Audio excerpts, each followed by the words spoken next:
Hi, I'm Robert Osborne. Today, you know, many actors form their own production companies in order to produce their own movies. But back in the 1950s, when the Hollywood studio system was still going strong, it was very rare for that to happen. But that didn't stop our star of the month, Burt Lancaster. He teamed up early on with producer Harold Hecht, and they won an Oscar for the 1955 film they produced called Marty.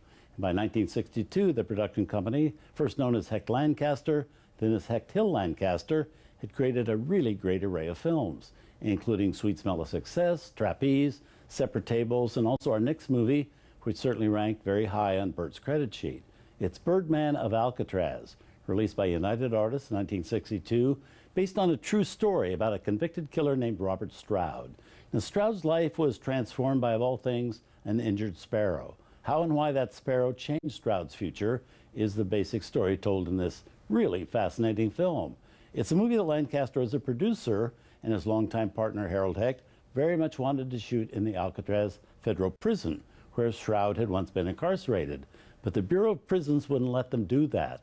Alcatraz was still a functioning prison at that time, and movie companies were not allowed on prison grounds.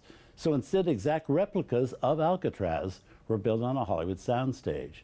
Now, initially, British-born Charles Crichton, the director of such films as The Lavender Hill Mob and then much later A Fish Called Wanda, was hired to call the shots on the film. But he and Lancaster soon clashed. So John Frankenheimer was then hired to direct.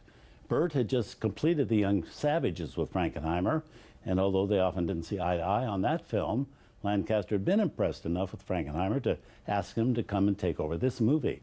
Also joining Burt in the movie are Carl Malden, Telly Savalas, Thelma Ritter, Edmund O'Brien, and Betty Field. I mean, great people.